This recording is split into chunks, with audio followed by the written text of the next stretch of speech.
Okay, so let me tell you about frequency of compounding. So far, we have assumed that interest rate is an annual rate, and I've given you problems that talk about 2 years, 3 years, where 5 years, whatever, and the interest rate is an annual interest rate. Now, it doesn't have to be that. In fact, in a lot of examples, interest rate is compounded more frequently. It's more than annual, more frequent than annual compounding.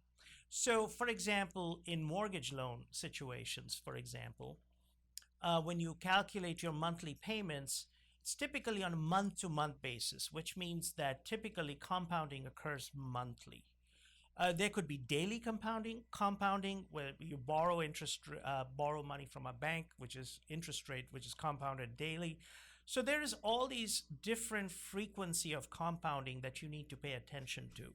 You cannot always assume annual compounding. In fact, when you have more frequent compounding, that means money is growing faster.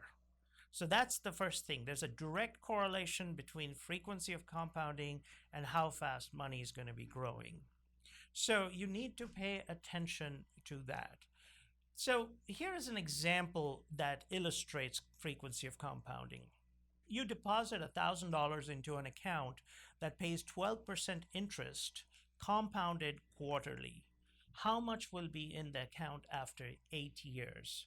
So on the face of it, this is a lot like or almost like the problems that we have discussed so far in earlier video segments, with one important difference. And that difference is that we throw in that little phrase there, compounded quarterly. So it's a 12% annual rate compounded quarterly.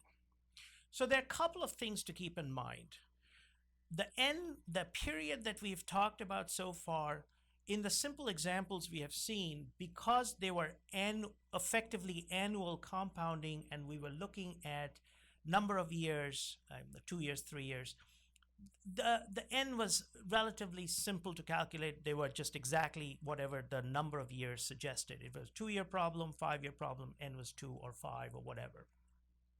Here, you have to pay a little bit more attention to accurately adjust two things. One is, what is the effective interest rate per period, and what are the number of effective periods involved in the problem? What are the effective number of time periods, and what is the corresponding interest rate per period? Now, what do I mean by that? So let's break down this problem. So it is 12% compounded quarterly, and there are 8 years involved. But 8 years when you do quarterly compounding, that means that every year has 4 periods. Okay, keep that in mind. Pay attention. This is the important part here, that n equals 4 per period, which means when you're dealing with 8 years, the equivalent number of periods is 8 times 4, which is 32. So n is no longer 8 in this problem, but n is 32 quarterly periods, right? That's the first thing to keep in mind. Now, the next part of what I just told you is, what is the effective interest rate per period? Remember, the period now is a quarter, 3 months. So if you have a problem that says 12% interest compounded quarterly, that means the effective interest rate per quarter is 12% divided by 4, which is 3% or 0.03. So those are the two things you need to now adjust and pay attention to. So in the revised version of this problem, now that we've decoded all this, is interest rate will be 3% per period, and the n is actually 32. 4 times 8, 32.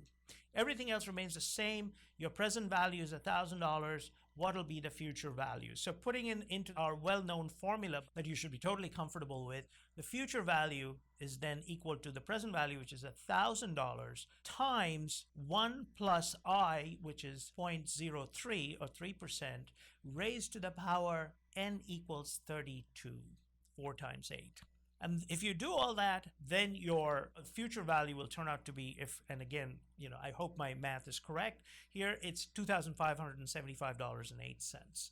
that'll be your future value. Now, if you are interested and you're really, interested in this topic, you can try this out with annual compounding. You can solve the problem, same problem with annual compounding, in which case your I will be 12% or 0.12 and N will be 8, and you'll see what that future value is. Your present value is going to be same as always, $1,000. And you will see, and you can verify this for yourself, is that the future value will be less than what you've gotten here. The 2575 and '08, that is greater now. And when you reduce the problem to its annual compounding version, the future value will be smaller. The future value would be smaller than what you have here. And that just makes the point that I tried to make earlier, that it is the frequency of compounding makes money grow faster. So keep that in mind. And I'm going to also briefly touch on another problem for you to practice these ideas on. And you can select the correct answer from this list given to you.